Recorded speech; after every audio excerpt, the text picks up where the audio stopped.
Bien, buenas tardes. Hoy lunes 21 de junio, ya con nuestro cuarto live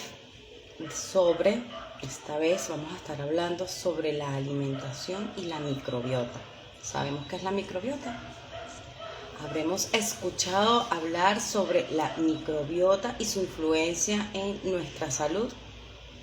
Hoy estaremos conversando con el doctor Javier Noel sobre este interesante tema sobre la microbiota y la alimentación. Bueno, aquí Javier ya se conectó, saludándolo y aceptándolo.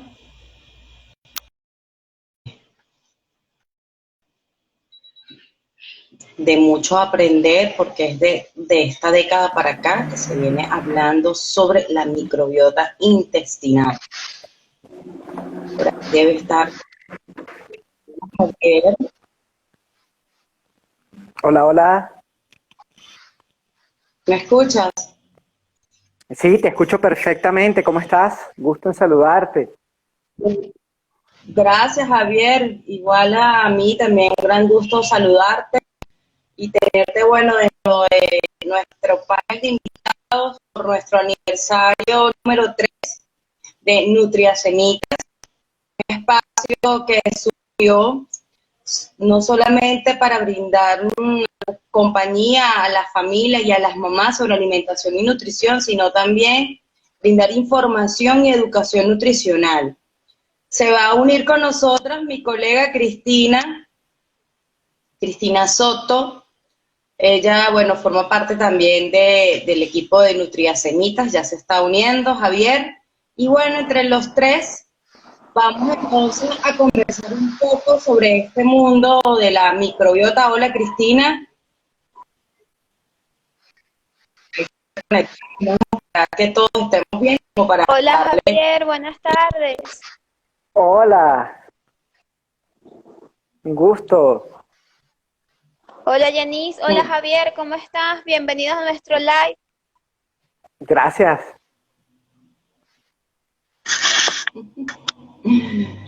Bien, Javier, nos es grato para nosotras entonces, como le compartí a aquellas personas que ya han estado conectadas, conversar sobre este maravilloso tema. Que de hecho, bueno, es un tema novedoso, el tema de la alimentación y la microbiota. Cuando nosotras estudiábamos nutrición, le llamaban flora bacteriana. En aquella época, nosotras somos del 2000, los inicios del 2000, cuando fisiología, fisiopatología, se hablaba de la flora intestinal. Hoy en día ya hablamos de la microbiota y hemos avanzado también mundialmente en el estudio del intestino y todos los microorganismos que viven en ella. Javier, nos gustaría que nos comentaras sobre qué es la microbiota. Vamos a comenzar desde lo más sencillo, porque bueno, varias personas seguramente nunca han escuchado sobre este término. Y bueno, lo importante también es informar desde el origen. Muy bien, excelente. Bueno, muchísimas gracias. Primero que nada, agradecido enormemente con esta invitación. Y bueno, también aclararle a las personas que están compartiendo con nosotros que ellos pasan. Entonces, es muy interesante porque podemos conversar desde distintos lugares, ¿no? Es decir, vamos a ver cómo desde la naturopatía o naturología se ve también todo este tema que ha sido siempre muy importante, hace 100 años, desde la naturopatía más o menos se está hablando, pero con un énfasis extraordinario, con un énfasis que realmente, lo primero que nosotros aprendemos es lo importante que es ir al baño. Eso es lo primero. O sea, lo primero que nosotros aprendemos es, mira, si tú quieres evaluarte y diagnosticar, ve cómo estás yendo al baño todos los días. Velo, obsérvalo, evalúalo.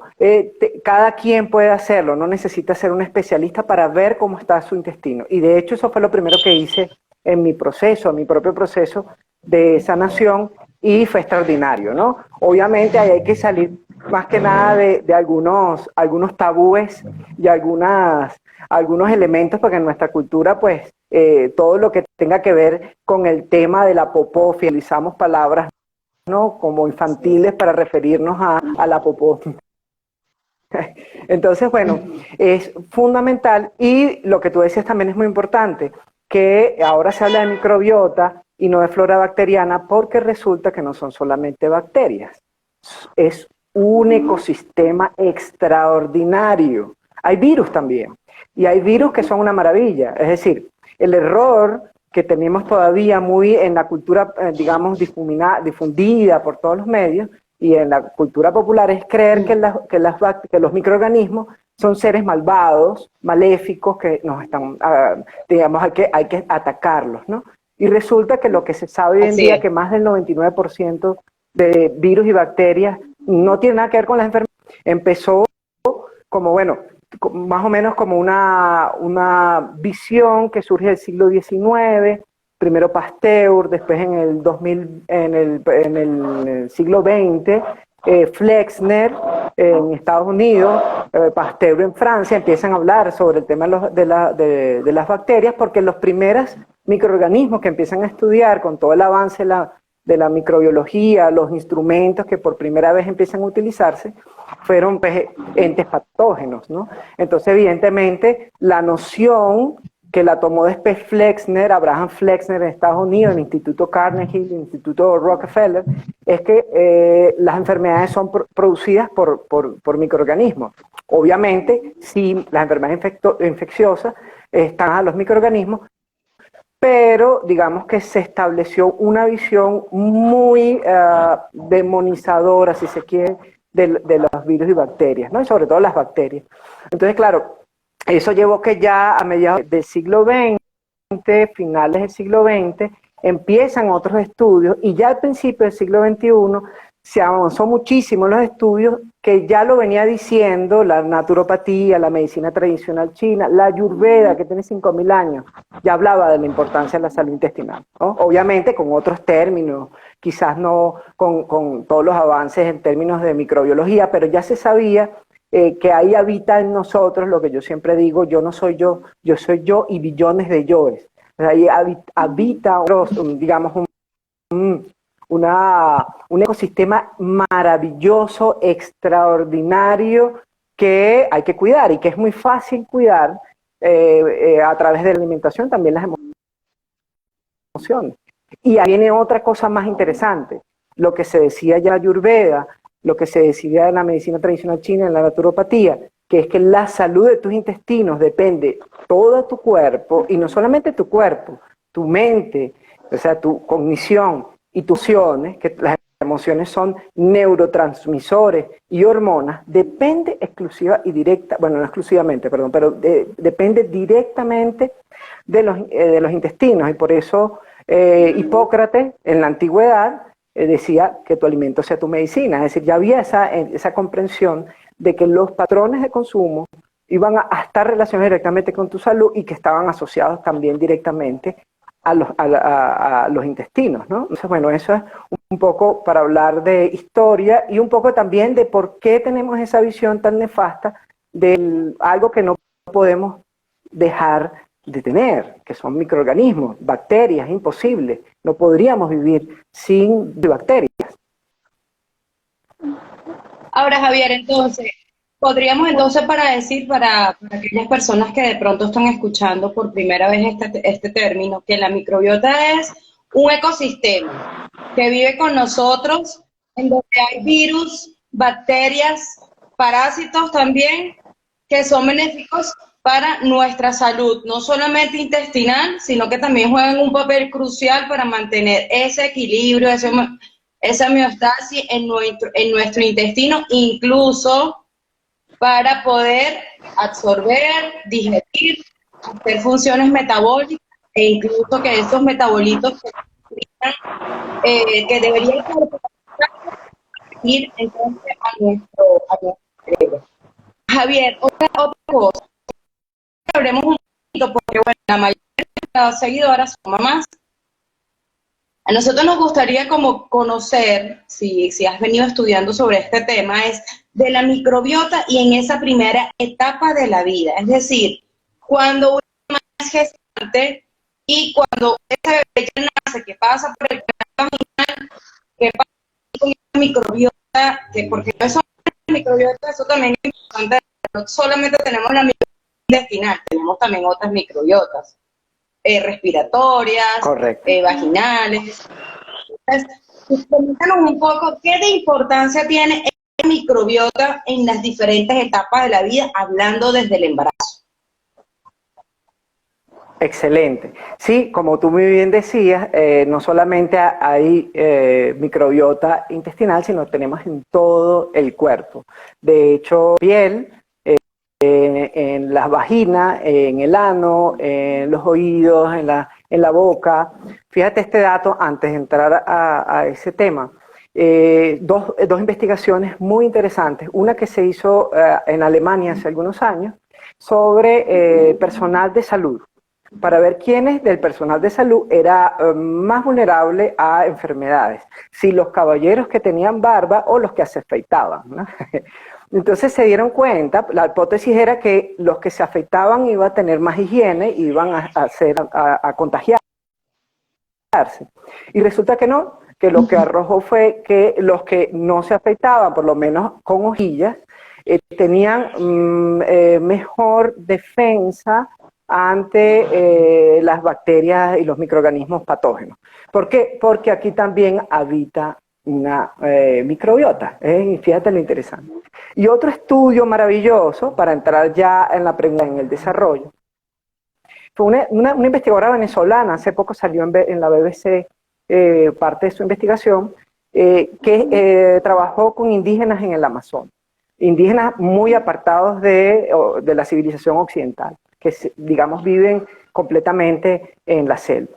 Y pues es una microbióloga y relataba que con su equipo, bueno, tenían también algunas hipótesis y empezaron a hacer pues evaluación y exámenes y se dieron cuenta que estas personas estaban, digamos, tenían una cantidad de microorganismos que digamos, los occidentales no hay. ¿Sí? En las personas que viven en la ciudad, en las personas que utilizamos todos estos productos químicos para la higiene, pues resulta que habían una cantidad de bacterias y virus en las personas, pero no tenían síntomas. Decían, bueno, ¿qué pasa aquí? ¿Por qué no tienen síntomas? Deberían bacterias que se supone que son, digamos, patógenas. Lo más interesante, además, es que ellos describen cómo era su higiene y resulta, decían, bueno, ellos recogen agua en el río, pues no la potabilizan, la tienen almacenada, los niños meten la mano, de hecho, hasta hicieron evaluación y había bacterias propias del intestino en el agua que ellos bebían. Por supuesto, estos investigadores al principio tenían gran terror de utilizar esa agua, pero poco a poco empezaron me dijeron, vamos a arriesgar, no vamos a vivir como ellos viven. Y bueno, el resultado fue, o una de las conclusiones que extrae la microbióloga venezolana, es que se trata de un concepto clave que tú dijiste, que es homeostasis, es decir, equilibrio. Y como ellos tienen un estilo de vida que están en completa armonía con la naturaleza, son súper higiénicos en el sentido de que se bañan todo el día, 3, 4, se la pasan en el río, ¿sí? No es que no se bañan, no es que no tienen, sino que la noción de higiene es distinta.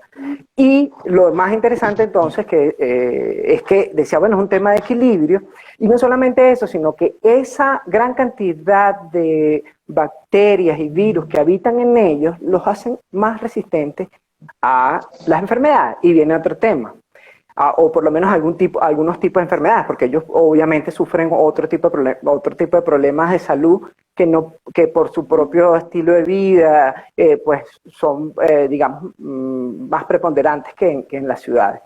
Pero otro tema que es interesante y es lo que venimos nosotros también trabajando desde las medicinas y los sistemas alternativos, llamados alternativos de salud natural, es lo que dijo un extraordinario médico fisiatra francés en el siglo XIX, Claude Bernard, y él decía algo extraordinario, pues él es además uno de los padres de la medicina científica.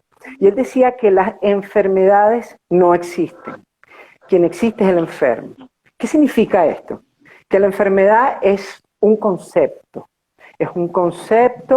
creado por un modelo de medicina, pero es un concepto, no es un ente, no es una persona. La persona es la que existe con nombre y apellido. ¿Y por qué con nombre y apellido? Porque va a depender de dónde vive, de su estilo de vida, de su genética, de múltiples factores. Entonces, un poco para trabajar la importancia de los virus y bacterias, de la microbiota, de todo el organismo, está en entender eso. Ahora, pasando ya a, digamos, el nacimiento y el desarrollo, pues desde el momento del parto hay un intercambio de microbiota. Es decir, en el momento en que pasa la criatura por todo el canal, pues ahí ya hay un intercambio y otro elemento importantísimo que trabajamos con dos extraordinarios científicos ya fallecidos, chilenos, Francisco Varela y Humberto Maturana, que cambiaron la vida, la visión de la biología y de la vida. Ellos hablan de la biología del amor o la biología de la empatía. Y ellos plantean desde una mirada sistémica, un ser que es capaz de autorreproducirse, pero es un ser que es un sistema que está en constante interrelación con el entorno, por lo tanto nunca es un sistema cerrado. ¿Sí? Bien, entonces, eso también significa que desde el momento en que nosotros nacemos hasta el último día de nuestras vidas, nosotros estamos en constante interacción con ese invisible extraordinario, y entonces desde que nacemos, ahí empezamos ya a hacer ese primer intercambio, y por supuesto después viene la teta. Con la teta entonces desarrollamos la mejor flora intestinal, o microbiota, flora no, la mejor microbiota intestinal, y eso a su vez va a generar que generemos la mejor microbiota en la piel, que va a generar nuestro mejor desarrollo neurológico, nuestro mejor desarrollo endocrino. Es decir, que sin ese intercambio extraordinario, la vida es imposible. Y si nosotros, y muchos estudios ya lo han hecho, algunos estudios que dicen, por ejemplo, que comparan esos niños que son criados en una burbuja excesivamente higiénicos, excesivamente, digamos, con productos todo el tiempo, que haya un poco eso que se ha propagado tanto de la germofobia, que después se creó en el siglo XIX como un problema psicológico, es el miedo a los gérmenes. Eso no existía antes porque la gente antes no hablaba de gérmenes. Los niños que son muy excesivamente protegidos son niños que se tienden a enfermar más. ¿Por qué? Porque primero toda su microbiota, y eso es algo extraordinario y es una belleza, porque tu microbiota intestinal, la microbiota de todo tu cuerpo, va a actualizar tu sistema inmunológico.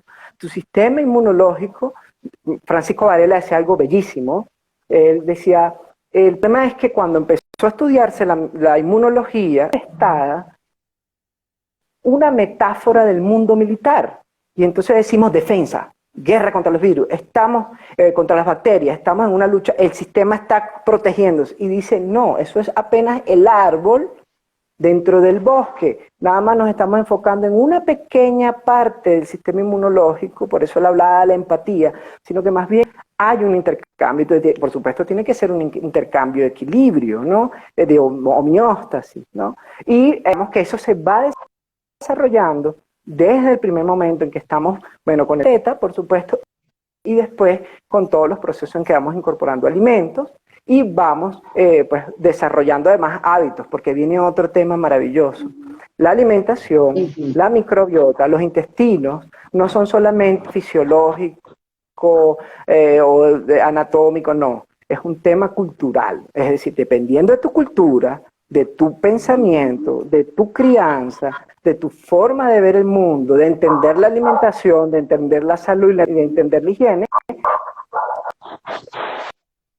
tu naturaleza, tu propia biología, que es la biología del amor. Entonces, claro, digamos una noción que transforma profundamente y que creo que para allá vamos, es decir, que ya no es nada más meramente cosas de de las alternativas ni nada, sino que es algo que cada vez está más reconocido, más estudiado desde un punto de vista científico, y eso es una gran maravilla. Maravilloso, Javier. Sí, realmente entonces estamos hablando entonces de que la microbiota es dinámica. O sea, ella no es que se queda estática desde el momento del nacimiento, sino que ella también va cambiando de acuerdo a esos factores externos, exógenos, que nos rodean, y no es solamente eso, sino también con la cultura con la que nos.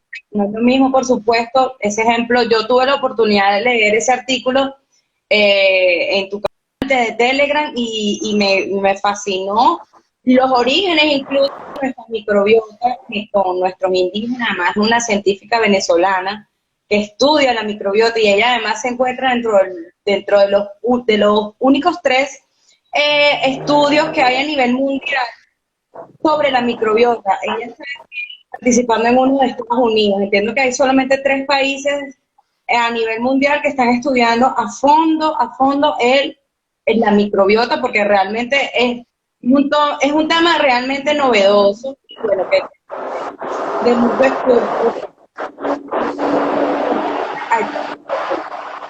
A mí me gusta que nos comentaras cómo se vería entonces, cómo saber si mi microbiota está sana en un principio. Tú hablabas de algo muy importante al inicio, y es una señal tan sencilla como las heces, que las debemos ir enseñando desde pequeñitos a nuestros niños. Yo a mi hija todos los días, cuando yo le digo cómo el inodoro, se quedaron flotando, ¿de qué color son? Son amarillas, o sea, como para que ella se familiarice con algo que es completamente natural, que no es nada oculto. Ir al baño es algo normal. Así es, fíjate. De hecho, yo siempre recuerdo que lo primero que nos dijo uno de los profesores con que estudié fue el doctor Keshababat, que bueno, él era naturista y fue profesor de la UDO, etnobotánico, él venía de India, de la Universidad de Madras, PhD y tal, bueno. Y él era muy cómico porque además era un tipo muy sencillo, y uno iba a su finca, a una pequeña chacra en Cumaná. Él lo primero que decía era: calidad de vida es cagar, decía, disculpen la palabra. Okay. Es decir, si te quiere tener calidad de vida, no escuchaste, no lo voy a repetir porque es una grosería, tienes que ir al baño. Es decir, que hay que ver, evacuar todos los días cómo está yendo el baño, ¿no? Y que los chamos vayan aprendiendo, y las chamas lo van viendo, lo van aprendiendo. De hecho, ellos ya mismos empiezan a reconocerlo, ¿no? Entonces, como tú bien decías, pero hay algo más sencillo, que lo decía también el doctor Bat, que es PRAS, ¿no? P-R-A-S-E, pastoso, rápido, abundante, suave y sin fetidez. Esa es la clave para nosotros. Pastoso, rápido, abundante, suave y sin fetidez. Eso sería lo básico. El color, obviamente, en función de los alimentos que estés comiendo, ¿sí? No debería haber fetidez, ¿sí? Si hay mucha fetidez, así como cuando dicen, vaya, salve el alma porque el cuerpo ya lo tiene espichado, es porque su microbiota está alterada. Si flota es porque hay gases. Si hay estreñimiento, si sale en forma de bolitas. En bolitas no es nada más que falte agua, también puede ser cándidas, por ejemplo, ¿no? Es decir, y las cándidas, ojo, otro tema, porque también me ha tocado orientar a personas que entran como una especie de paranoia, así, estoy todo el día viendo y me mandan fotos, mire cómo están, y no sé qué. Entonces, las cándidas están en los intestinos, el tema es las proporciones, ¿sí? Hoy en día, de hecho, ahí están haciendo evaluaciones muy detalladas en laboratorio, muy detalladas. Hay algunos médicos que no creen en ello, pero ya está esa tecnología y en muchos países se accede, bastante costosa, donde haces una evaluación y te dicen con detalles los tipos de microorganismos que habitan en tu intestino. Y a partir de ahí se elabora toda una terapéutica. Pero bueno, tampoco hacen si se tiene ese recurso, maravilloso. Si no se tiene ese recurso, pues con la visualización diaria, pero además también que viene otro elemento, no son solamente factores exógenos, sino también factores endógenos. Por ejemplo, si estoy muy estresado, y los niños sufren de estrés, de hecho, el estrés que sufren los niños es ser mucho más intenso que en los adultos. Si cuando tú estás muy estresado, tu cuerpo vive en tiempo presente. Tu cuerpo no entiende futuro, pasado, tiempo presente. Y tú estás mandando señales de un mundo, no sé, va a pasar algo mañana, estamos en el fin del mundo, va a pasar algo horrible, va a pasar algo horrible. Tu cerebro, tu pensamiento manda esas señales al cuerpo y el cuerpo dice, estamos frente a un peligro. ¿Qué hago? Libera adrenalina, libera cortisol y se desencadenan una serie de procesos, ¿no?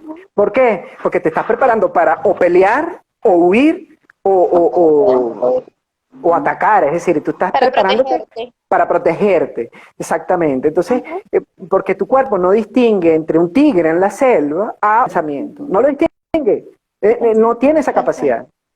Por ahí hubo otro artículo de la BBC de un tipo muy interesante, dice, bueno, las maravillas del cerebro son increíbles, pero todo eso que nos hizo tan inteligentes, capaces de hacer tecnología y hablar así como hablamos, por la neocorteza, tiene una trampa.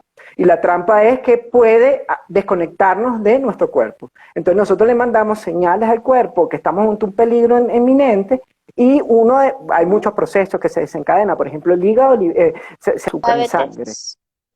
Hiperinsulinismo. Hiperinsulinismo. ¿Por qué? Porque se altera el azúcar. ¿Por qué? Porque el cuerpo está diciendo, vas a correr, vas a pelear. Necesitas azúcar, porque ahí vamos a sacar energía y ¡boom! Se liberan los niveles de azúcar. Hiperventilas, por ejemplo, también pueden haber problemas respiratorios, ¿sí? ¿Qué pasa con toda la energía de tu cuerpo? Toda la energía de tu cuerpo se va hacia correr, huir o lo que sea lo que se esté preparando. Y toda la energía y sustancias que deberían estar yendo para el sistema digestivo, para el sistema inmunológico, reduce. Porque el cuerpo dice, epa, ahorita no me interesa digerir, a mí ahorita no me interesa sistema inmunológico, corre toda la energía para allá. Pero ¿qué es lo que ocurre? Que en la mayoría de los procesos de estrés, que eso no lo vive, por ejemplo, alguien en la selva, su estrés es del momento presente. Apareció un tigre, pum, me asusté, corrí, brinqué, me salvé, me fortalecí. Pero en el momento actual, nuestro estrés es mental, es simbólico. No sé, el dólar, el virus, las noticias, de que me paro en la mañana, estoy paro los chamos con estrés. Además viene algo interesantísimo que se llama, es como el contagio límbico. Sí, es decir, que aunque tú le digas al chamo, todo está bien, pero tú estás mal porque estás repleto de estrés, el niño o la niña no va a captar tanto lo que tú le estás diciendo con la palabra, con la neocorteza, que el sistema límbico, y que en el cerebro triuno lo llaman el cerebro límbico y el cerebro reptiliano, captan señales muy sutiles que no pasan por la racionalidad. ¿Cuáles son esas señales? Tono de voz, postura corporal, nerviosismo, así. Hay múltiples señales, ¿sí? Por eso la gente habla de la vibra, ¿sí? La vibra es que no es nada más algo esotérico, es que la vibra es eso que nuestra maravilla de conciencia, que son todos esos cerebros y todo eso, capta intuitivamente y hay un contagio límbico. ¿Qué significa el contagio límbico? Papá, mamá, están en estrés, me dicen que esto está bien, pero yo me estreso. ¿Por qué? Porque tú estás mandando señales a través del cuerpo, a través de la palabra, del tono de voz, no tanto, porque otra cosa que aprendimos en educación, que es mi especialidad, es que los chamos y chamas sobre todo, no aprenden tanto por lo que dicen, sino por cómo actúas y cómo sientes, ¿ves? Entonces viene el contagio límbico, me estrena y eso es permanente. Y ahí, dígame lo que ha sido, esto ha bajado con lo de la pandemia, pero lo que es la dinámica de Dios mío, es inhumano, ¿no? O sea, padre, corre, el pobre padre, madre estresados, ¿no? Porque no son culpables tampoco, esto es un sistema, ¿no? Entonces, claro, todo es una corredera, hiciste la tarea, no hiciste, ¿hasta cuándo? Mándese en el carro, o si no en el carro, en el autobús, sí, el estrés. ¿Qué pasa con eso? Pero ahora es estresante las clases. Ahora es estresante las clases. También estrés ahora por el estrés online, que eso también te altera. Entonces cambió la dinámica. Absolutamente. Y aparte que la idea de educación, lamentablemente, es mientras más tareas tienes, porque lo que hace es estresada, chamo. ¿Qué pasa con el estrés y en los intestinos? Puede haber estreñimiento. Se cierran los esfínteres, hay estreñimiento y se altera la microbiota, porque si no sale, ¿verdad? Las heces, la microbiota intestinal se altera. ¿Ves? ¿Por qué? Porque hay desechos, y esos desechos van a generar el ambiente para que se desarrollen precisamente bacterias que no son sanas tenerlas tan alborotadas. Sí, señor. ¿Qué otra señal? Además, tenemos como señal para saber que nuestra microbiota no está funcionando correctamente. Sí, bueno, por ejemplo, gases, ¿sí? Meteorismo, ¿no? Es decir, cuando hay muchos gases, cuando hay inflamación intestinal, sí, hay que estar muy atento porque muchas veces los chamos y chamas, como ustedes saben, pues son palabras, ¿sí? No sabe explicar con palabras técnicas, pero tampoco sabe explicar o ni siquiera ha construido un pensamiento. Y sobre todo, si desde pequeñito le estamos dando alimentos que no son adecuados, ¿sí? Él lo va a naturalizar. A mí me pasó, es decir, cuando yo hice todos mis cambios de alimentación, me di cuenta que lo que yo sentía que era algo normal no era normal, que lo que yo tenía era un estado de inflamación intestinal permanente y que yo pensaba que era lo normal. Cuando dejé de sentirlo dije, no puedo creerlo, es que me siento completamente distinto, ¿no? Y uno empieza a reeducarse, ok, ya yo... Y ahí viene que el conocimiento, porque ese es el otro tema, que es muy de acá le digo porque es muy racional, por señalar un sitio, tenga que bajar al cuerpo, es decir, que ya no sea nada más un tema meramente intelectual, sino que ya sea algo del cuerpo. Y con los chamos así, es decir, hay que observarlos, cómo están los gases, no están los gases, cómo está su barriguita, se ve inflado, no se ve inflado, ¿sí?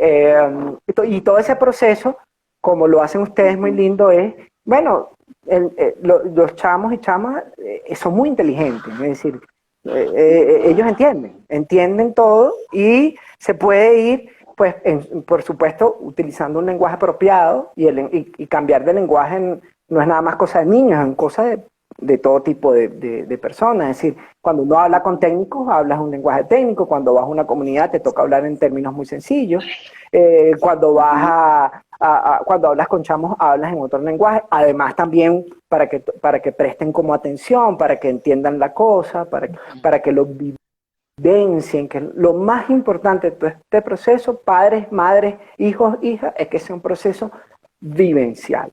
Y en ese proceso vivencial vamos identificando. Por ejemplo, otro elemento interesantísimo del comportamiento, la depresión en los niños, que existe, y muchísimo, mucho más de lo que mucha gente cree. O ese niño hiperactivo que me lo quieren medicar. Vamos a ver otra vía, ¿qué pasó? No nos vemos. Hay múltiples estudios que determinan cómo la microbiota intestinal está relacionado a los estados anímicos y que está relacionado además a la hiperactividad. ¿Bien?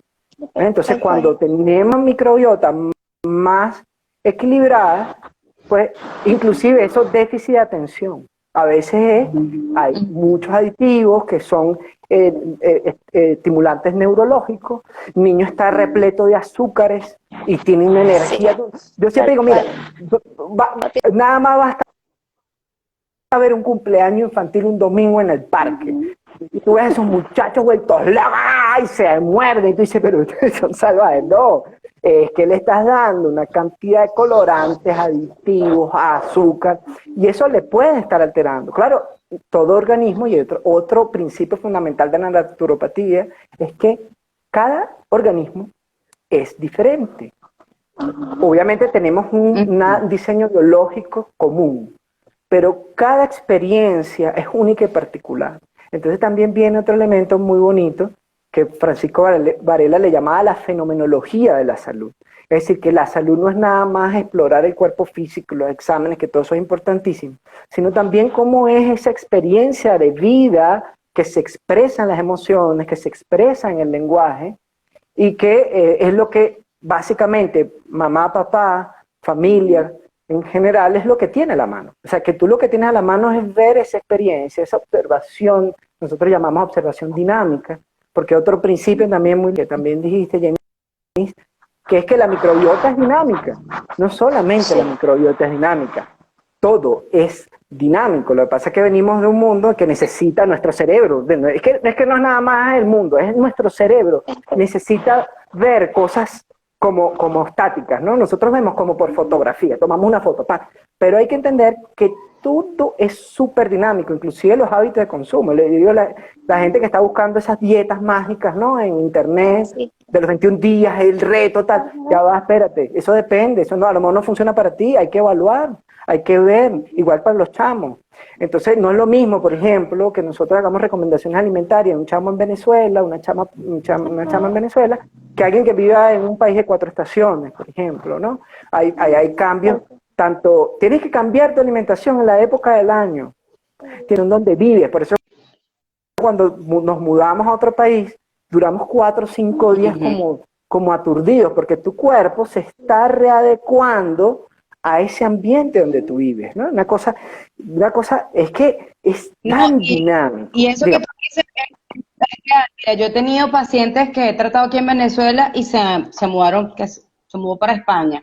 Y el niño de 1 año y medio comenzó a tener cambios, una fiebre sin aparente causa. Y bueno, yo le comentaba justamente eso que estás diciendo tú a su mamá. Puede ser que haya tenido, o sea, está reajustando, mira, agua distinta, desde el agua, el ambiente. Ya el cambio de estaciones hace que también su cuerpo se esté reajustando. Cuando se termine de reajustar, y ya va a funcionar normal. Javier, nos hacen una pregunta, y bueno, tiene que ver con la microbiota y la relación con la salud femenina. ¿Cuáles serían entonces esas señales que nos están acá también aquí preguntando? Sí. Bueno, para una mujer, ¿cuáles serían esas señales? ¿Serían hormonales? Bien. ¿Serían también? Sí. Coméntanos. Sí, excelente. Pueden haber múltiples, digamos, señales. La más común es, hay mucha infección, hay muchos hongos vaginales. Ajá. ¿Por qué? ¿Qué tiene que ver una cosa con la otra? Es que, primero, del intestino se irradia todo el cuerpo, pero aparte están al lado.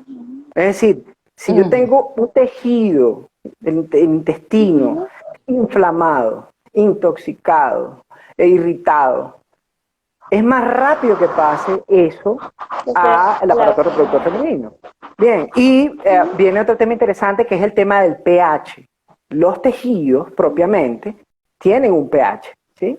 Es decir, tiene acidez o de alcalinización. Obviamente, en todo el cuerpo hay diferencia. El estómago, por ejemplo, es superácido porque están los jugos gástricos. Entonces, tiene que ser superácido. Después, como ustedes saben, cuando ese alimento o ese bolo pasa al intestino delgado, ahí tiene que alcalinizarse.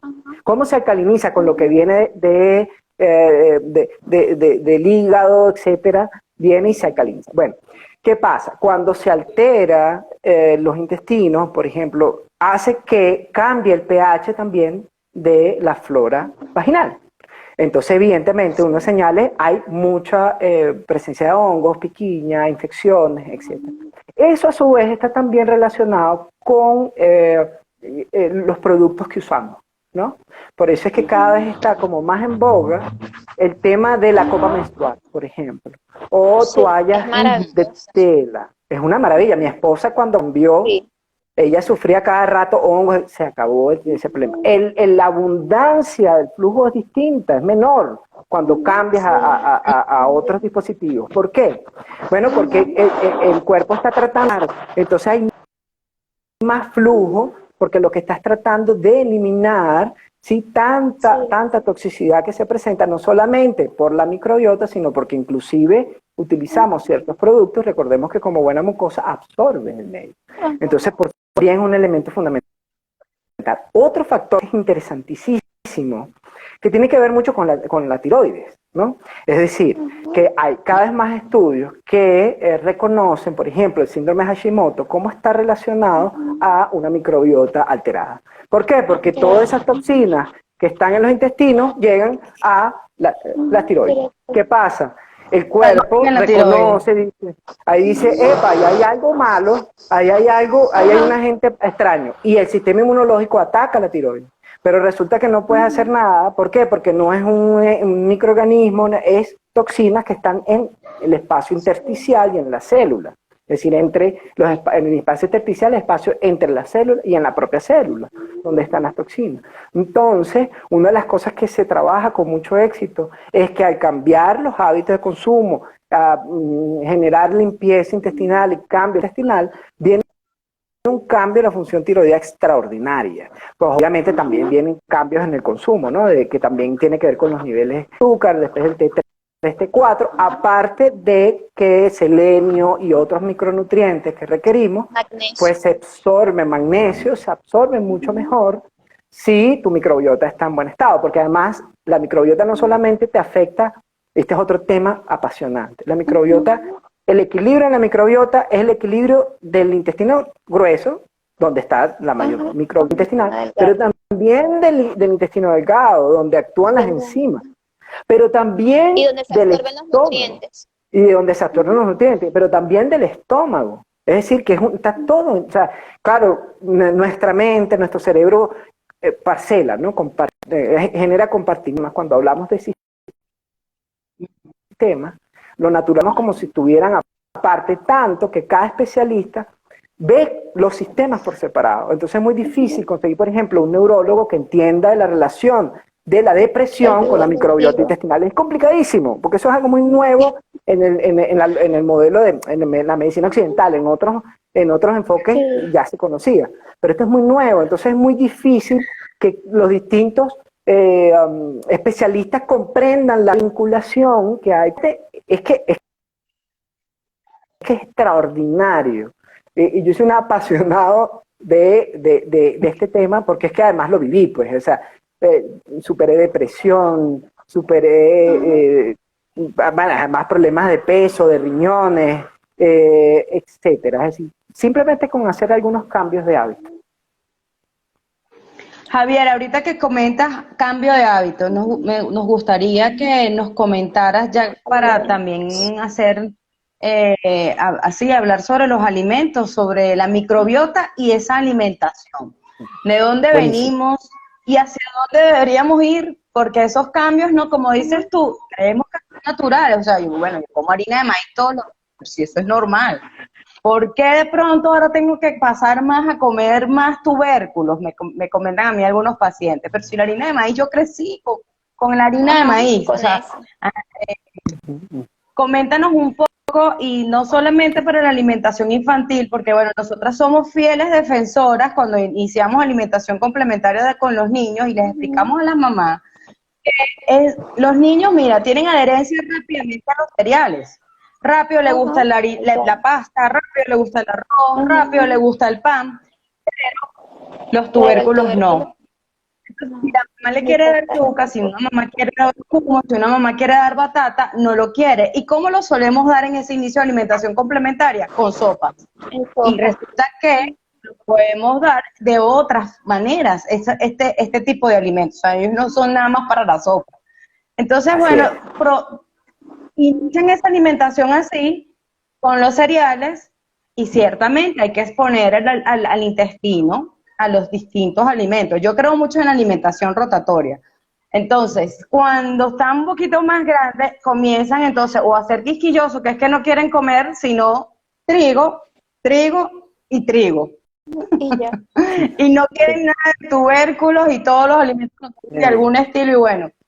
Coméntanos un poco eso, importancia, porque sé que muchas mamás ahorita ya se han estado conectando y nos deben estar escuchando sobre esa alimentación al inicio y durante todo. ¿Cómo? Bien, yo te voy a contar, para iniciar la respuesta, es una vez no, cuando mi hija estaba chiquita, ya tiene 13, nosotros, cuando estábamos en la calle, en el parque, pues se me acercaban los adultos asombrados, me decían, esa niña come vegetales, ¿cómo haces? Y come yuca, ¿cómo haces? ¿No? Un día le preguntaron a ella y ella respondió maravillosamente, dijo, bueno, si los papás comen estos alimentos, los niños van a comer esos alimentos. O sea, ¿por qué? Porque para ella fue normal, o sea, para ella no fue nada raro. Es decir, ella creció con eso. ¿Qué es lo que pasa? Que evidentemente papá, mamá, que vienen de una cultura determinada, donde los cereales son como lo más importante, pues obviamente lo primero que le da, ¿no? Más está que si la crema de arroz, que si, ¿ves? La arepa, que si, todo ese tipo de cosas que parten de nuestra cultura. Eso es fundamental, es decir, que los... Y bueno, aquí voy a hablar más de los papás, ¿no? Porque usualmente son los papás, los hombres y los abuelos, los más difíciles, ¿no? Entonces yo recuerdo también una vez un ejemplo que era, bueno, a mí me estás poniendo a comer brócoli, pero mi papá no come brócoli. ¿Cómo es eso? ¿Me vas a envenenar? Entonces, cuando hay cambios, o cuando queremos hacer cambios, tiene que ser no veamos al ser individual. Y que tampoco sea un cambio desde el cerebro. El cerebro, digo, desde la racionalidad, ¿no? Esa es otra cosa extraordinaria que lo plantea un psiquiatra maravilloso llamado Claudio Naranjo. Él decía, él hablaba de los tres cerebros, ¿no? Eso es algo, pues, de MacLean por allá en la mediados del siglo XX y se ha desarrollado mucho, pero él le daba esta metáfora. El cerebro, la corteza, la neocorteza, que es el cerebro del lenguaje, de la inteligencia, etcétera, de ese tipo de inteligencia, lenguaje, matemática, es un cerebro masculino.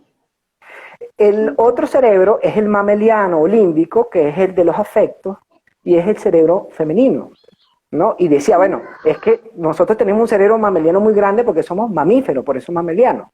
¿Para qué? Dar pecho, para criar en familia, en comunidad, pues tenemos que tener una necesidad a ese desarrollo, esa estructura, cosa que otros seres no tienen. Por ejemplo, un leopardo que vive solo, aunque es un mamífero, pero es un leopardo, vive solo en la selva, él no tiene ese cerebro tan desarrollado. Y el otro cerebro es el reptiliano, que es el niño. Entonces tiene que hacer un equilibrio, y en ese equilibrio él decía algo, sí, el proceso de educación es un proceso regido por el cerebro, la neocorteza, la lingüística, etcétera, y matemática, es autoritario. Y detrás de todo autoritarismo viene la rebelión. Es decir, es traumático, es el castigo, pero que si esa transformación es llevada por el cerebro mameliano, entonces la cosa va a ser el gozo. ¡Hola! ¡Épale, chamo! ¿Cómo estás tú? Saludos, pues. Entonces tiene que ser desde el gozo, tiene que ser desde el amor, desde los afectos. Y viene algo más interesante que hablan los neurocientíficos, por ejemplo, Maturana y Varela, que es que todo proceso es primeramente emocional. Es decir, que todo proceso de aprendizaje es emocional, antes que racional. Por lo tanto, aprendemos desde el gozo, y es cuando estamos en espacio de confianza, de gozo, no de si no te lo comes ya sabes lo que te toca, ¿no? Sino es más bien desde todo lo disfrutamos. Y viene otro proceso interesantísimo, que es conjunto a los demás. Somos seres por naturaleza, por nuestro diseño biológico, somos seres de relaciones, no podemos vivir aislados, ¿sí? Entonces, cuando ese proceso es en la casa, tiene que ser un proceso de todos tienen que involucrarse. Entonces, cuando, por ejemplo, en mi caso, porque yo hago todas estas transformaciones porque, bueno, iba a tener una niña, y me daba terror tener una niña, me da terror, y a partir de ahí me di cuenta de la importancia de la alimentación. Entonces, ese proceso amoroso, transformador, tiene que ser de todo, ¿sí? Tiene que ser de todo. Si no es de todo, es más difícil. Entonces ahí hay que negociar en buen término. Igual cuando tenemos a un familiar enfermo que le toca hacer algún cambio. Bueno, es un cambio para todos. Es una oportunidad extraordinaria. Así como tener un niño, una niña en la familia que trae alegrías, que se te olvidan los problemas, que te traen nuevos problemas también, pero bueno, en general, cuando estás en ese acto, yo nunca he dado teta, obviamente, ¿no? Pero todo lo que siempre expresan es que cuando están amamantando, hay un momento en que la mamá dicen no todo el tiempo, pero hay momentos en que la mamá se olvida de ser ella, y es como una conexión extraordinaria. Eso te eleva oxitocina, bueno, es súper sanado. Entonces, es un proceso y hay que trabajar con otro elemento, que es que tenemos un condicionamiento, o muchos condicionamientos, dos condicionamientos bases. El condicionamiento biológico, nuestro diseño biológico, que es al que más atención, que es al que nos hemos desconectado, y un condicionamiento social, que en nuestro momento histórico, cultural, etcétera, ese condicionamiento está de espalda a la naturaleza. Entonces estamos comiendo cosas que no son naturales, propias, que no nos corresponde. Cuando nos reeducamos, ya tu intuición te dice, por ejemplo, ya tu intuición te dice cuándo tú puedes comer más cereales, cuándo puedes comer menos cereales, porque tú estás, y es lo que te provoca. Por ejemplo, mi gran tema era la inflamación intestinal y soy sensible a los lácteos. Cuando comía queso, desayuno, almuerzo, cena, bueno, eso era obsesivo, ¿no? Típico del venezolano. Típico del venezolano. Tú le puedes decir no comas carne, pero no le digas que no coma queso, que muere.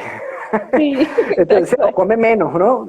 Entonces, al principio me costaba mucho, pero cuando ese conocimiento dejó de ser intelectual y se volvió físico, porque me di cuenta que mi intestino estaba súper más sano y que me sentía súper bien y no estaba inflamado, ya a mí no me provoca, o sea, no es que nunca me provoca, pero no es como antes. Me provoca cuando yo tengo mi flora que está chévere y yo sé, ahorita sí puedo comérmelo y me va a hacer bien. Pero cuando estoy sensible por algún motivo emocional, estrés o porque he tenido mala alimentación, etcétera, no me provoca, ¿ves? Porque uno se conecta, ¿no? Y lo otro, que es fundamental, que me preguntaba Jenny también, es bueno, pero porque si mi abuela y yo lo que hice fue comer eso y a mí no me pasaba nada, como de cristal, son como delicados? Es que no estamos entendiendo que todo cambia y que los cereales que comió abuelo, que vivió 102 años, era de un maíz que se producía o en su pueblo, en el pueblo al lado, fresquito, molido, molienda, súper natural. No comían trigo porque eso no era muy raro, ¿sí? Porque era de la costa y aquí en Falcón. Entonces, cuando empezamos a entender, y no solamente eso, y es otra cosa que nosotros hemos venido trabajando hace años, en el 2015, que nos encantó cuando la OPS lo sacó, la Organización Panamericana de la Salud, y dijimos, Dios mío, están diciendo lo que nosotros venimos diciendo hace tiempo, que es el tema de los alimentos procesados. En el informe del 2015 plantea el sistema NOVA, que fue creado años antes por unos brasileros, que hace una nueva clasificación, dice, toda la otra clasificación está bien, pero es insuficiente. ¿Por qué? Porque ha cambiado la manera en que producimos alimentos y la transformamos. Desde la segunda mitad del siglo XX para acá cambió la manera en que estamos produciendo el alimento.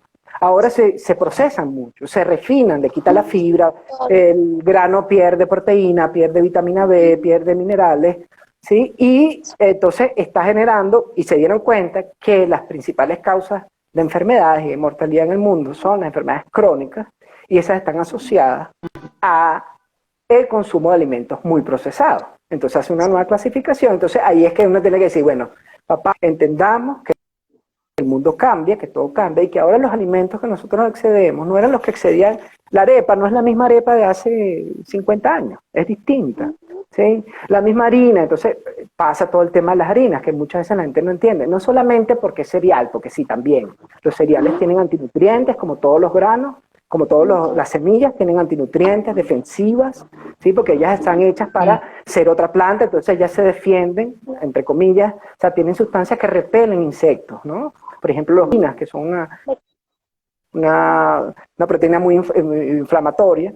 Bien, entonces, claro, no solamente eso, que también hay formas de reducir esos antinutrientes, por ejemplo, dejándolas remojar 14 horas, que sean naturales, que sean frescas, pero aparte, cuando primero vamos a ir con la harina de maíz, ¿no?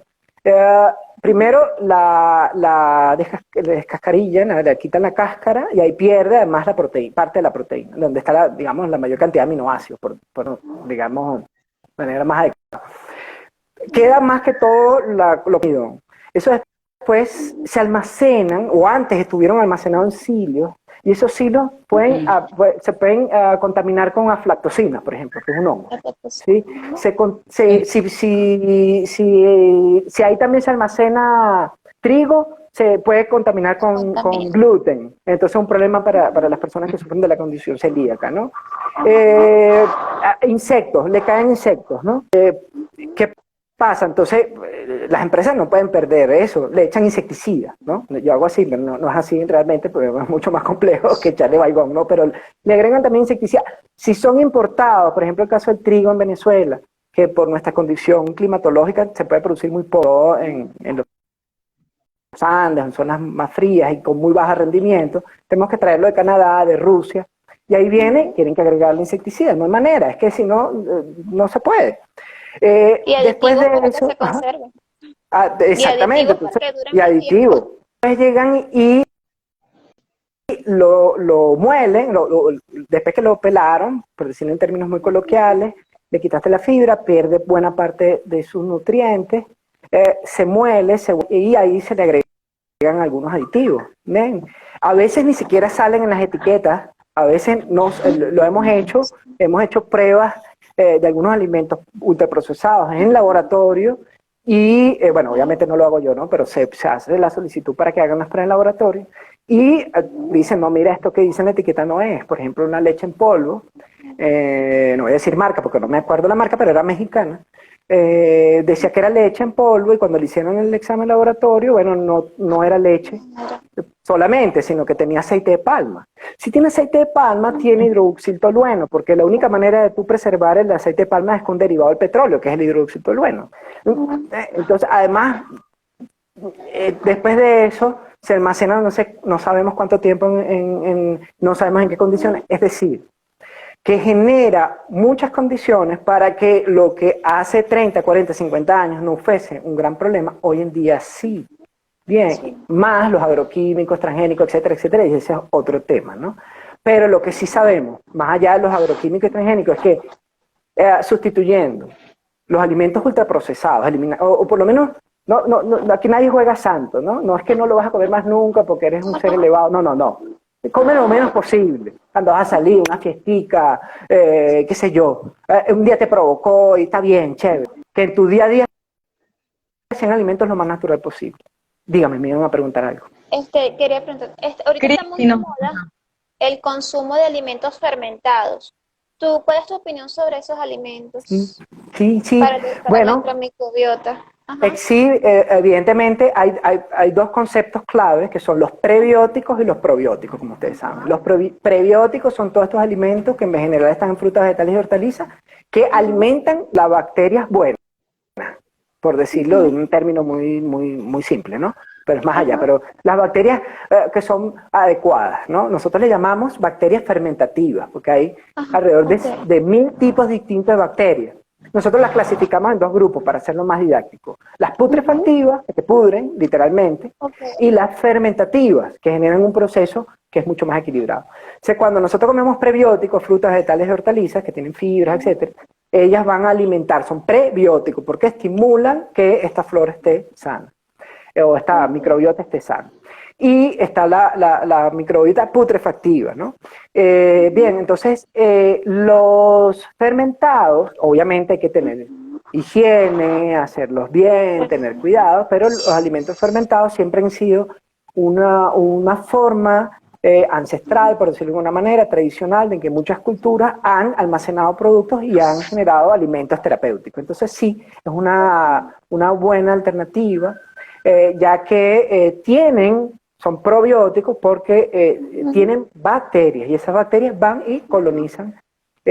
Obviamente muchas mueren, por decirlo de alguna manera, en el estómago, ¿sí? Por los jugos gástricos, pero parte de ellas llegan a los intestinos, al intestino grueso, y ayudan a equilibrar, a colonizar, digamos, en buen término, y equilibrar nuestra microbiota. Obviamente hay que tener cuidado, pues como todo.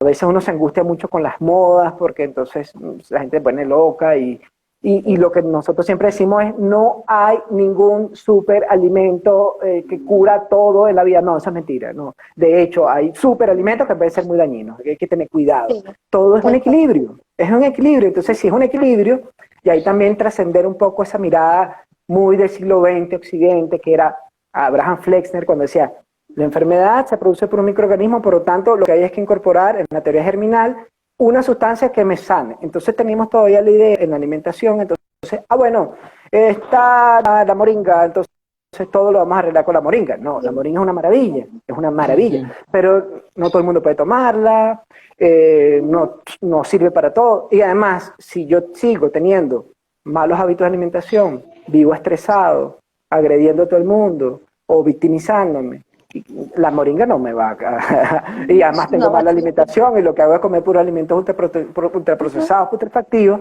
eso no me va a curar. O sea, probablemente no haga nada. Y te digan, no, es que eso no hace nada. No, es que tú le estás atribuyendo unas cosas que no tienen, ¿no? Wow, ahora, Javier, eso que nos comentas, importante, ¿no? Porque, bueno, no solamente el alimento puede ser tu medicina, también ya vemos que tiene que ver todo, una interrelación también con el ambiente, las emociones, para poder mantener ese equilibrio. Y además, nosotros siempre comentamos que no hay alimentos buenos ni alimentos malos, simplemente hay que elegir y eso. O sea, insisto mucho en el tema rotar, o sea, yo no puedo comer todos los días arroz, toda la semana pasta, o sea, bueno, incluye otros alimentos de otros grupos para que también la alimentación además sea más rica. En lo que es más rica, también estás dándole alimentos a todos esos microorganismos que viven en nosotros y que son más que incluso nuestras células del organismo. Javier, a mí me gustaría que tú nos hablaras, porque lo realizando en tu cuenta, sobre la alimentación intuitiva, porque no se estresar y vivir todo el día pensando en los alimentos, sino a estresar. Bueno, ¿cómo entonces mantener una alimentación intuitiva, más tranquila, más sana? Perfecto, me encanta la pregunta. Bien, nosotros le hablamos de intuición como esa inteligencia extraordinaria, inmediata, súper rápida, que todo ser humano tiene. Y yo siempre digo, observemos a los animales en la selva. ¿Quién le enseñó a la guacamaya que tiene que comer tal o cual o a qué hora? Ahí hay una inteligencia innata, intuitiva, que es parte de nuestra genética, de nuestro diseño biológico, y que muchas veces por el condicionamiento social nos desconectamos de él, ¿no? E incluso también ahí, ahorita con todas las modas de los sistemas, que si la dieta paleo, la dieta keto, la dieta, los vegetarianismos, etcétera, también va a depender de mucho, porque hay defensores acérrimos de cada uno de estos sistemas y hay también detractores. Bueno, porque a lo mejor para ti te sirve, para ti te funcionó por tu genética, por tu dónde vives, por los recursos que dispones, por tu condición de salud. A lo mejor te funciona uno u otro de los sistemas. Bien, entonces, ¿qué pasa? ¿Por qué lo traigo a colación? Porque un poco es que más allá de seguir una dieta afuera, elaborado allá afuera por otra persona, de lo que se trata es de explorar, y como yo les decía, que el aprendizaje que pueden comenzar con la racionalidad baje al cuerpo. Cuando nosotros logramos bajar al cuerpo ese aprendizaje, ya no es una contadera, una obsesión, sino que ya fluye, ¿no? Por ejemplo, un caso que también nosotros trabajamos mucho es el tema de los horarios, ¿no? Nuestro cuerpo está conectado, además la pituitaria, la pineal, el hipotálamo, está todo conectado con los rayos solares. Cuando el sol sale y nuestro cuerpo percibe los primeros rayos solares, inclusive hay unos rayos invisibles para los ojos, pero que ya están ahí, se activa estos sistemas y eso genera que empecemos a liberar hormonas de estar despiertos, ¿no? Y activa nuestro metabolismo. Pero ya en la noche, nuestro cuerpo empieza a reducir esas hormonas y se liberan otras hormonas para tú prepararte para dormir. ¿Qué pasa? Que por el condicionamiento social estamos tan desconectados que nosotros perdimos la conexión con el metabolismo y el sol. ¿Ves? Entonces nosotros somos seres del día. Yo siempre digo, no, es que yo soy nocturno. No, usted no es nocturno. Biológicamente no es nocturno. Usted se acostumbró, está condicionado por múltiples factores, pero ningún ser humano es nocturno como los búhos de este tamaño, los gatos. ¿Ves? ¿Por qué lo traigo a colación? Porque eso también es intuición. Es decir, cuando tú te conectas, por ejemplo, una de las cosas que a mí más me encantó cuando hice los cambios, es que a mí me costaba mucho pararme temprano. Cuando hice los cambios, me paro temprano, 5:30, 6 de la mañana, ya yo estoy, vámonos, vamos a darle. Antes me paraba, Dios mío, ¿ves? Entonces, me conecto con mi intuición, energía, pero además de la energía, es que viene otro tema interesante, es que tú en la noche, tu cuerpo está reparándose, no está para estar digiriendo. Tu sistema no está para estar digiriendo. Entonces, ahí, cuando tú empiezas a hacer esos pequeños cambios, además lo otro que digo son cambios progresivos, no vamos a hacer, yo vengo de una escuela que era más bien autoritaria, al principio era, no, te vas a morir si no comes esto, nos damos cuenta que, de hecho yo daba clases y en el Instituto de Naturopatía y la primera mañana lo que hacía era aterrorizarlos, yo era un terrorista alimentario, los aterrorizaba con todo lo que le iba a pasar, por todo lo malo que estaban comiendo, y al mediodía la gente decía, ay profe, ¿y ahora qué como? Y se iban angustiados, los que preguntaban, otros no volvían, venía la mitad. Claro. A mí me funcionó, a mí no por características de personalidad, etcétera, pero a la mayoría de las personas les funciona más un tema, mucho más. Y eso que sea más amoroso, más progresivo, es más intuitivo. Como yo les decía, cuando yo hice el cambio y empecé a reducir, primero los eliminé, pero después a reducir el consumo de alimentos que ya sabía que me hacían daño, mi cuerpo empieza a aprender y mi gusto cambia. ¿Por qué? Porque ya lo que a mí me provoca está directamente involucrado, intuitivamente involucrado con mis intestinos. Es interesantísimo. Es decir, hay días que yo puedo decir, no, hoy ni loco me como esto, porque sé que me va a inflamar. Y entonces, si ya yo lo sé, si yo lo hago, no es que a mí me gusta gozar, no. Usted lo que es un masoquista. Sí, porque si usted ya sabe, ya además lo comprende con el cuerpo, usted ya se cuida realmente. Y la intuición también viene porque cambia la época, ¿no? Entonces aquí en países como Venezuela no es tan intenso, sí, pero hay cambios de época. Hay cambios de época. Claro. Hoy, por cierto, es solsticio. Hoy es solsticio, por cierto. Sí, un día místico. pero hay cambios.